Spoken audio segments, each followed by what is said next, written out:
Welcome to a Storm Tracker 13 Summer Weather Special. Now, here's the area's most accurate weather team, Storm Tracker 13. Hello and welcome to our Summer Weather Special. I'm Chief Meteorologist Spencer Adkins. Now, in just a few minutes, we're going to get into what kind of summer we'll see, as well as a look at this record-breaking tornado season we've already had. I'll be joined by Brian Hughes and Chris Knoll in just a few minutes. But first, let's take a look at the sizzling statistics that surround summer. Summer is, of course, our hottest season, and it started officially June 20th at 4:50 p.m. That's the time of the summer solstice. Now that's when the sun's direct rays are at their furthest extent north as those rays strike the earth. Heat lags the sun's angle. That's why the hot days stick around way into early fall, and also why we get a few really warm hours even after the sun sets. Meteorological summer started June 1st and runs until the end of August, so it's easier to keep records that way. That said, meteorological summer average high temperatures do peak in July, but they stay respectively hot well into August. That's that heat lag. June's average high in Charleston is 83. In July, it's 86. That's the warmest month. And in August, it's still 85. The noticeable difference in recent years is the fact that the nighttime lows are warmer than normal by a few degrees. Average rainfall for the summer in June is shy of 5 inches for Charleston, but above 5¼ inches for July. August is the driest summer month, for Charleston anyhow. There's an average rainfall of just under 4 inches. The hottest day on record in West Virginia occurred twice, with temperatures reaching 112 degrees. The first instance was on August 4th, 1930, in Moorfield, West Virginia, and the second was on July 10th, 1936, in Martinsburg. And in case you're wondering, we did find an instance of snow as late as June in the region. Glenville, West Virginia recorded 1/10 inch of snow on June 9th, way back in 1902. And as for daylight, on June 20th, we have 14 hours and 50 minutes of daylight, the longest day of the year we call it. But by the start of fall, we have lost 2 hours and 43 minutes of daylight. The biggest question we get every season is, what kind of weather are we going to see? Here's meteorologist Brian Hughes with our summer seasonal outlook. Spencer, listen, we've had enough rain already this season, but there's obviously going to be more. Matter of fact, let's talk about how much rain we've had in the last 365 days. So let's pull out this beautiful TV here. For the last 365 days, we are above normal in our region. You can see this here. So we're above 100% of what we normally should have this time of year. You look out west, obviously they've had much less. So that's what we've had so far. But what about this summer? Well, here's what we're looking at. From the Climate Prediction Center, they say that, okay, here in the eastern and southeastern part of the United States, and some of that crosses just right across the tops of the mountains of West Virginia, we're going to be just a touch above normal. And as we get right there across the rest of our area, yes, we're just barely going to be above normal. All this normal and drier out to the west. So that's what we're dealing with rain. Now, everybody goes, oh, how hot is it going to be? Well, we are going to be above normal, and we're going to be just about 2 ticks above normal. So right about 20 to 30% above normal for this time of year in regards to our temperatures. But the bulk of that will actually be the overnight lows. It's not like we're going to have big 100-degree days all right in a row. We're talking about overnight lows. So what does this mean for you? Well, even in the depths of the day, with low humidity, sweat evaporates and it gets removed from the body.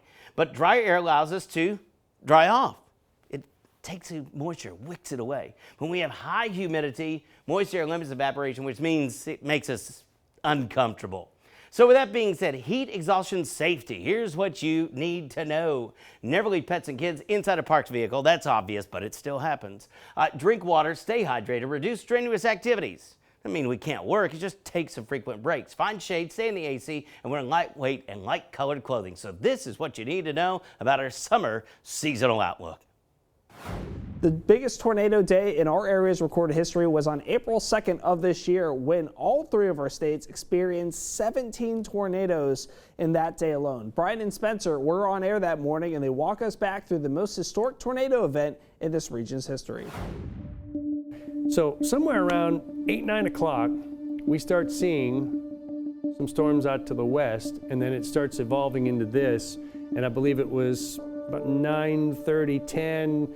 And I'm sleeping already. You're Yeah, I'm still you're asleep. asleep. I'm trying You're to in the wake up. station, right? And Yeah, you're- this is specifically 10:08 a.m. on the radar here on Viper, and what you see here is that shear marker telling us that we've got some rotation within that thunderstorm, and then and it's increasing. And just before it gets to Ironton, Hanging Rock area, just across on the Kentucky side, we'll get our first spin up here. yep. But first, the first warnings kind of caught us a little bit. They were south of Grayson in Elliott County. We have a clip. The first warning that came out, and you were on the air, so let's check that one out. Time now, it's 10:14. We're right about, 10:14. And this tornado warning goes until 10:30. And for this portion of it, going into portions of Johnson County as well, that will most likely, because of the speed of the storm system, be extended. All right, so that was even south of where we were thinking. We're looking up toward Ironton and Ashland, and that one starts south of where we thought. Exactly. I mean, what we were looking at there was our shear rate, from the different radars. But what you see more than anything here on the reflectivity is that line just sharpening up. And what's going to happen here is over time, you're going to get all these what I call notches in the radar eventually, and you're going to start to see as it gets further into Lawrence County. Yep. That's when things really start to ramp up in a bit. And the first tornado warning for us really started when the damaging stuff started once they got into sections of Lawrence County. Okay, so through technology, I was able to actually, by this time, it's getting closer to 10:30, catch up with you and actually get on television with you from my house. Yeah. Right? So now we start to see things coming into view with our cameras. This was the view in Ashland. Look at that gust front. So that's probably at least a 50, 60 mile an hour wind gust with damaging winds in and of itself. Whether or not it's rotating, please take this seriously. It's coming right into downtown Ashland right now. That wasn't time lapse. That's No, real. that was real. That was happening so fast, and not only that, the power went out, and we're seeing it on our radar right there. That's actually where the damage started, right there, just west of Ironton. Yeah. There in the Hanging Rock area. We're starting to see that S shape happen. Right there. Yeah, and so all of these, that's what we said. We know we've got tornadoes here. And we also know we've got a bigger problem than we thought. And, the public is gauged to thinking about evening tornadoes too. Right. And now you're breaking in, and this is like an emergency situation unfolding, not only for us, but emergency managers and just trying to get the public alerted. Yeah, well, and here's what I was talking about on the air. I mean, Yep. this is a perfect example. Right here, there's a notch. Yeah. Essentially, so you've got the rotation into the thunderstorm here. It's wrapping up. Here's the other notch, and then you look back here, and there's a slight one there. There's one back down here around Meads. So all of these, you've got 1, 2, 3, almost 4 to 5 different notches that say, hey, we've got rotation all within this line. But we're right there in that little bit of a notch. And that's not looking too great. I'm going to duck out because I'm going to make sure that I get down to the lowest level of my own house here for a minute. We realize at this point we've got a big problem, and so does the Weather Service. We're trying to diagnose this in real time and message out ahead of it. All right, so that gets us through maybe half of the storm. Why don't we take Right. a break? I need a breath. Yeah, because I'm getting chills and I'm getting the sweats as I'm watching all this. At the same time, I all feel right. like I need to roll my sleeves back up again. Let's hope not. Let's take a break. We'll be right back with more on our summer weather special.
All right, we're back as we continue now with this look at the crazy day that was. April 2nd, 17 tornadoes. Whew, still sweating. It's one of those things where people still talk to me this day about, I was watching you win. I took shelter here. But it's the same time, too, they keep asking, are we going to have more like that? Let's hope not. Yeah. Because as we wrap up the severe weather season, there is definitely a chance we could still have a few more, but hopefully we hold off until next year. All right, so let's look at this. We're not absolutely sure exactly where every particular rotational component is along this line, but it doesn't matter. I want everybody to treat this like it is a tornado because it has a 70, as you mentioned, possibly 80-mile-an-hour wind. That's a massive force. You have an 80-mile-an-hour wind pressing up against the side of your building or your barn or your truck. That doesn't matter whether it was spinning or going straight. It was damaging. Let's check out a couple scenes here as they went out, our crews did, to just see what had happened and talk to people. And this was the Hanging Rock scene. Man, that's a bar that they said everybody loves it right there. That's a campground. You get to see the Ohio River, and you see that completely taken off there, ripped off. Some of the lady came out of her camper and was just like, oh my gosh. Yeah, we remember watching her on Facebook Live, and she was just so stunned to walk out after that and see that. But there's another clip that we have where I talked about the signs and the wind, and we're not sure whether this was part of the tornado. I think this actually was that went through Dunbar. But it didn't even matter because just the winds alone.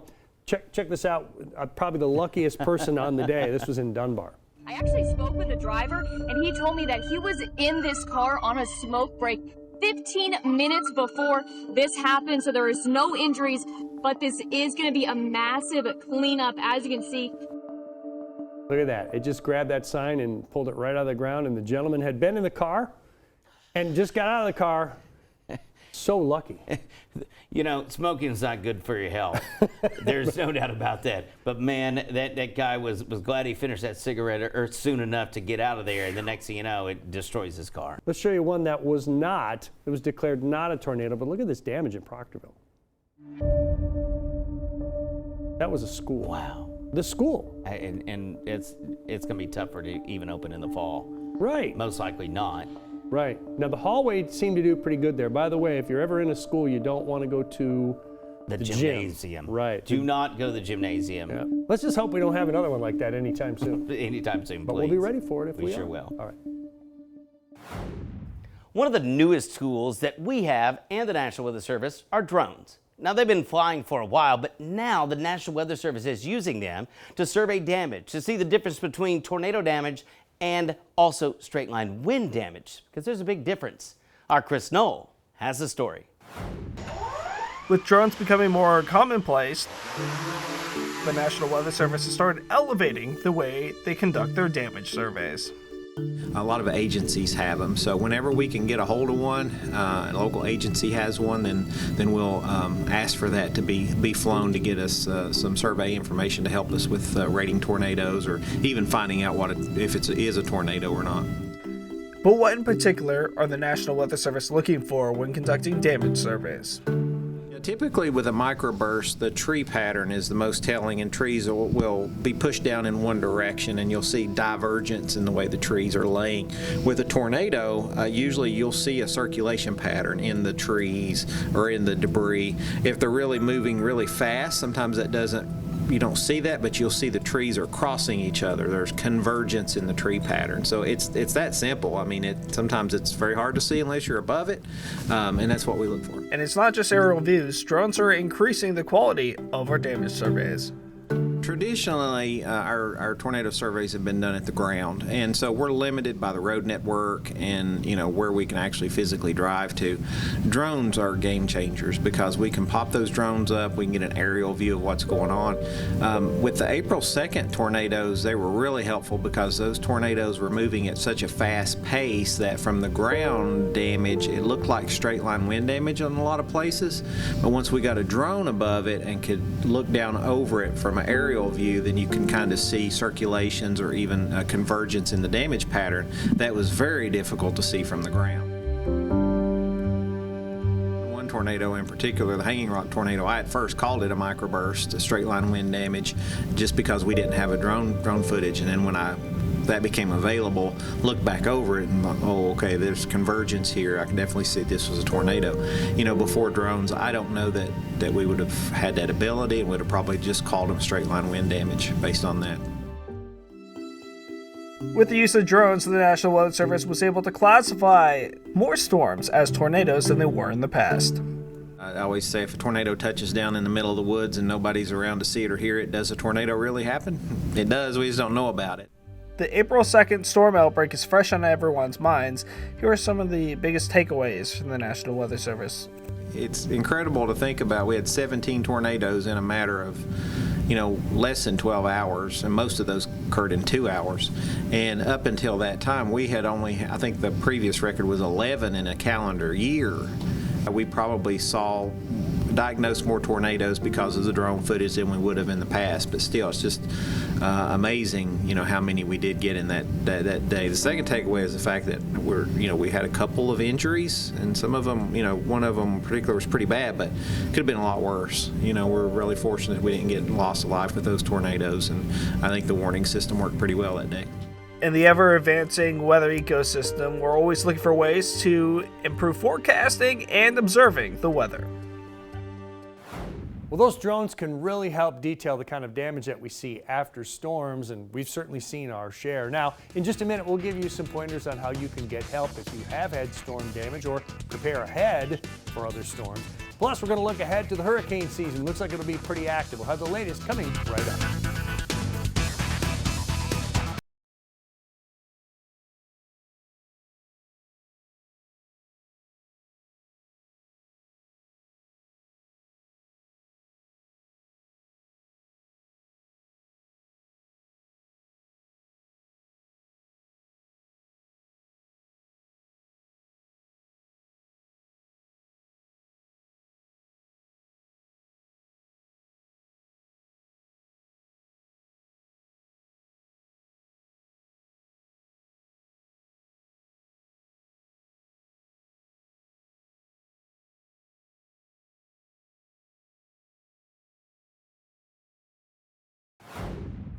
We've had a busy tornado season, a record tornado season, but now we're in the throes of hurricane season, and that'll probably keep us busy here in the weather office. So Spencer Atkins has a look at what you can expect this summer.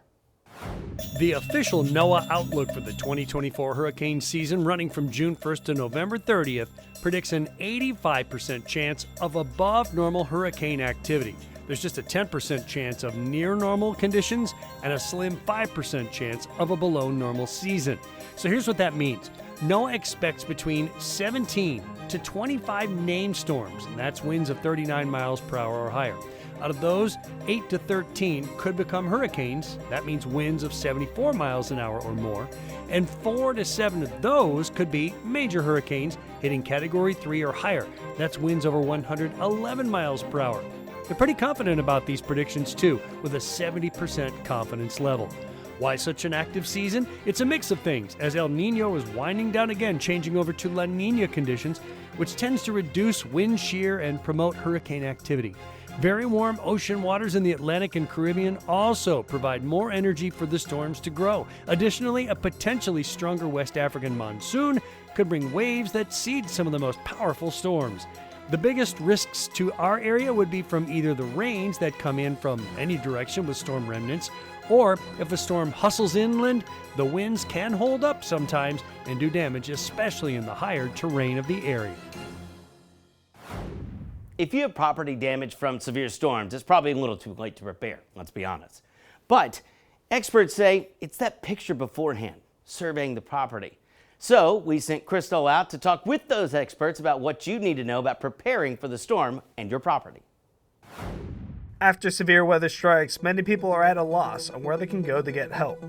For large-scale disasters, FEMA, the National Small Business Association, and state emergency management divisions will offer assistance, but where can people go for smaller-scale disasters or at the local level? First thing is call your insurance company and see what you can get for that. Then you can also call 211. While the weather is calm, now's your chance to make sure all your insurance is in order. Kanawha County seems to be the most tornado-prone county. So now's the time to check your insurance and see what it does cover.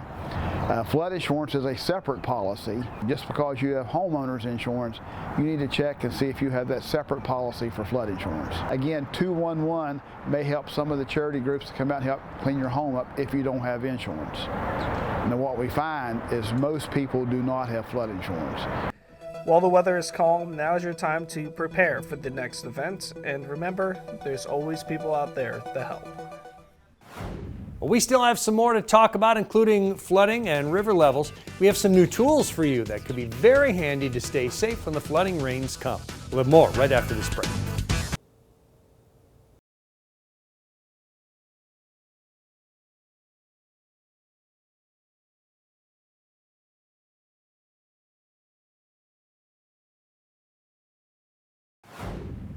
We're always working on new tools to keep you safe. Our own boat captain, Brian Hughes, helps you navigate the rivers with some brand new ways to see river data.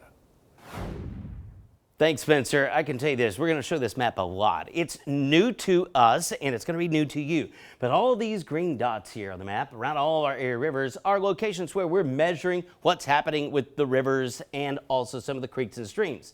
Green means good. That's what we like.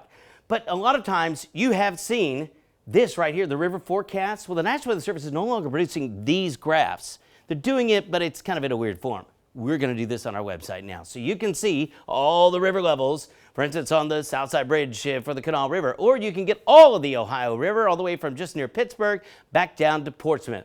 And you can see that right here on our website. It's on WOWKTV.com/rivers. That's where you'll be able to find the latest river information updated all day and all night.